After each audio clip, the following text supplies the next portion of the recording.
রাজ্যের বিরোধী দলনেতা শুভেন্দু অধিকারীকে বাংলাদেশের অন্তর্বর্তীকালীন সরকারের প্রধান মোহাম্মদ ইউনূসের সঙ্গে তুলনা করলেন তৃণমূল সাংসদ সৌগত রায়। তার কারণ, উভয়ই ধর্মান্ধ। আমি শুভেন্দুকে বলছি, তিনি যেন এ রাজ্যে আর সাম্প্রদায়িক বিদ্বেষের আগুন না জ্বালান। এখানে ওরা সফল হবে না, বিনা কারণে এসব করছে। এ রাজ্যে শুভেন্দুর রাষ্ট্রপতি শাসনের দাবির পরিপ্রেক্ষিতে সৌগত বলেন, ওর কথায় কি আসে যায়, কেন্দ্র রয়েছে, তারা যা চাইবে তাই করবে। আমরা যে কোনো পরিস্থিতিতেই নির্বাচন হলে জিতব। ওয়াকফ আইনের প্রতিবাদে দিকে দিকে বিক্ষোভ শুরু হয়েছে। রাজ্যের বিভিন্ন প্রান্তে বিক্ষোভ দেখিয়ে এই আইনের প্রত্যাহারের দাবি উঠেছে।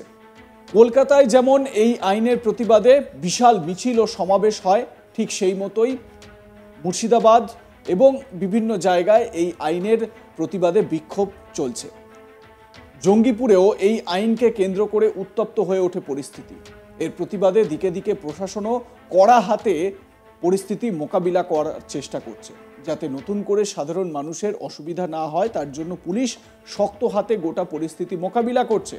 তারপরও পুলিশের ভূমিকা নিয়ে প্রশ্ন উঠেছে।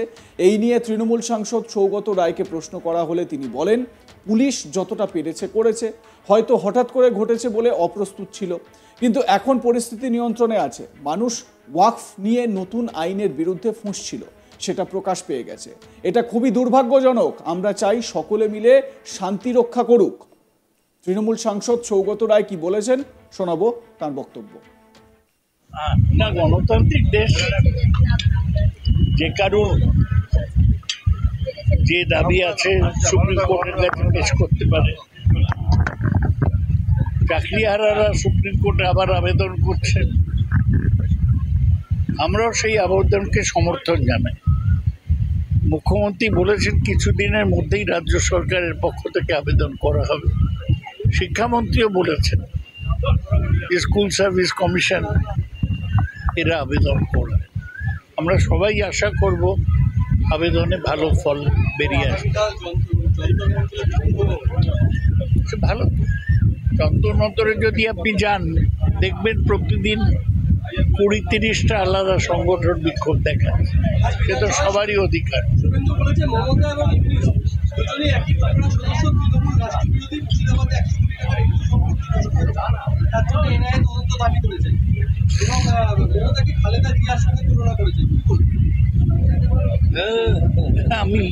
আমি শুভেন্দুকে ইউনূসের সাথে তুলনা করছি। তার কারণ, উভয়ই ধর্মান্ধ। শুভেন্দুকে বলছি যে আর পশ্চিমবাংলায় এই সাম্প্রদায়িক বিদ্বেষের আগুন না জ্বালাবে। এখানে ওরা সফল হবে না, বিনা কারণে এইসব করছে।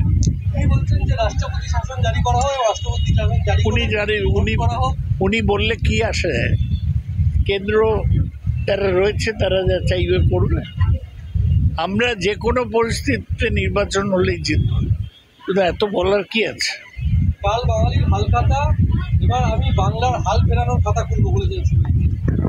এগুলো সব আপনাদের মিডিয়ার গুরুত্ব পাওয়ার জন্য মিলিয়ে মিলিয়ে বলেন, ওর কথার কোনো গুরুত্ব নেই। মুর্শিদাবাদে এটা প্রশ্ন করি, সেটা হচ্ছে মুর্শিদাবাদে পরিস্থিতি এখন একটা নিয়ন্ত্রণের বাইরে চলে যাওয়ার পেছনে প্রাথমিকভাবে পুলিশের ভূমিকা ছিল নিষ্ক্রিয় এবং কনফিউজ। এইটাই এখন সমালোচনা এবং বিতর্কের কেন্দ্রবিন্দু। জঙ্গিপুরের ঘটনার পর থেকে হাতের সময় পর্যাপ্ত ব্যবস্থা নিলে এরকম আগুন জ্বলত না। পুলিশের ভূমিকা সম্পর্কে পুলিশ যতটা পেরেছে করেছে, হয়তো হঠাৎ ঘটেছে বলে একটু অপ্রস্তুত ছিল, কিন্তু এখন তো পরিস্থিতি নিয়ন্ত্রণে আছে। কালকেও ডিএম বলেছে, এগুলো সবাই যদি আপনারা পুলিশের অ্যাডভাইসার হন তাহলে তো মুশকিল।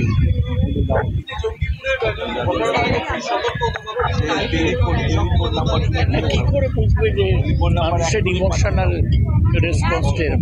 মানুষ ওয়াকফ সম্পত্তি নিয়ে নতুন আইনের বিরুদ্ধে মুশকিল, সেটা প্রকাশ পেয়ে গেছে। সেটা দুর্ভাগ্যজনক। আমরা চাই যে সবাই শান্তি রক্ষা করুক। ওয়াকফের আইনের বিরুদ্ধে লড়াইয়ের কথা তো মমতা ব্যানার্জি বলেছে, সবার বলার দরকার কি আছে?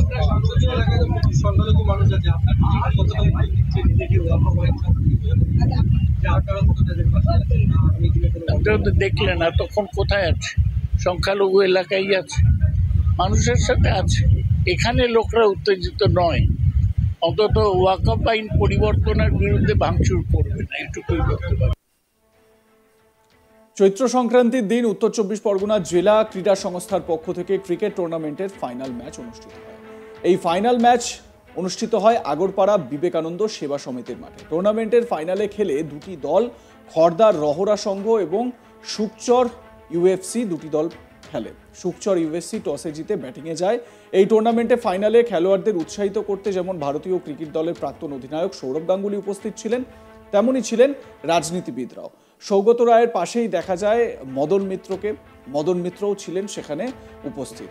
এবং সব তৃণমূল নেতাদের যে বক্তব্য, সেই বক্তব্য যদি আপনারা দেখেন তাহলে দেখতে পারবেন প্রত্যেকেই মুর্শিদাবাদের এই ঘটনা নিয়ে বা এই অশান্তির বাতাবরণ নিয়ে বিরোধী দল বিজেপিকে এবং বিজেপির নেতা নেত্রীদেরকে তারা কাঠগড়ায় দাঁড় করাচ্ছেন এবং এটা বলা হচ্ছে যে এটা একটা প্রতারণার ফাঁদ এবং এই ফাঁদে যেন পা না দেয়। একটা প্ররোচনা দেওয়া হচ্ছে বিজেপির তরফ থেকে, এই প্ররোচনায় যেন পা না দেওয়া হয়। কলকাতার মেয়র ফিরহাদ হাকিম তিনি তো এও বলে দিয়েছেন যে এটা এই যে আইনটা আনা হয়েছে, যখনই কেন্দ্রের সরকার চেঞ্জ হবে তখন এই আইনকে বিলুপ্ত করা হবে, মানে এই আইনের আর কোনো গুরুত্ব থাকবে না, এমনটা তিনি বলেছেন। একই সঙ্গে তিনি এটাও বলেছেন যে প্রচুর মানুষ বা প্রচুর বিভিন্ন সংস্থার তরফ থেকে এই আইনের বিরুদ্ধে সুপ্রিম কোর্টে যাওয়া হয়েছে, সুপ্রিম কোর্টে হিয়ারিংও আছে এবং সুপ্রিম কোর্ট কি নির্দেশ দেয় এদিকে অবশ্যই তাকিয়ে থাকতে হবে।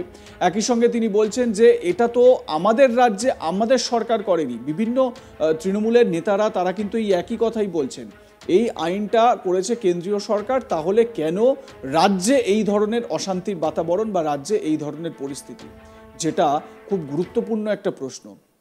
এই আইন কেন্দ্রীয় আইন, যদি আন্দোলন করতেই হয় তাহলে দিল্লির রাজপথে গিয়ে আন্দোলন করা যেতেই পারে, যদি আন্দোলন করতেই হয় তাহলে যেরকম সৌগত রায় বলছেন যে যন্তর মন্তরে গিয়ে শান্তিপূর্ণভাবে আন্দোলন করা যেতেই পারে এবং শান্তিপূর্ণভাবে অনুমতি নিয়ে আন্দোলন করতে কোনো অসুবিধা নেই, একথা তো রাজ্যের মুখ্যমন্ত্রী মমতা ব্যানার্জিও বলেছেন।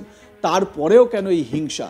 এখানেও একটা প্রশ্ন ওঠে যে আন্দোলন একটা জায়গায়, বিক্ষোভ, অবস্থান বিক্ষোভ, আন্দোলন, মিছিল, মিটিং ইত্যাদি এই সমস্ত একটা বিষয়। এই আইনের বিরুদ্ধে মিছিল, মিটিং হবে, আন্দোলন হবে, এটা তো আমাদের সংবিধানই আমাদেরকে সেই অধিকার দিয়েছে। কিন্তু এই আন্দোলন করতে গিয়ে কেন একটি সম্প্রদায়ের বাড়িঘর জ্বালানো হবে, মানুষদেরকে বিপজ্জনক পরিস্থিতির মধ্যে ফেলতে হবে, দোকানঘর ভাঙচুর করতে হবে, মন্দিরে আগুন লাগাতে হবে, মহিলাদের ইজ্জত নেওয়ার চেষ্টা করা হবে? প্রশ্নগুলো কিন্তু থাকেই। আপনাদের মতামত কি এ বিষয়ে জানাতে ভুলবেন না। দেখতে থাকুন আজ তাক বাংলা, সাবস্ক্রাইব করুন আমাদের ইউটিউব চ্যানেলটি, বেল আইকন প্রেস করুন নোটিফিকেশন পেতে।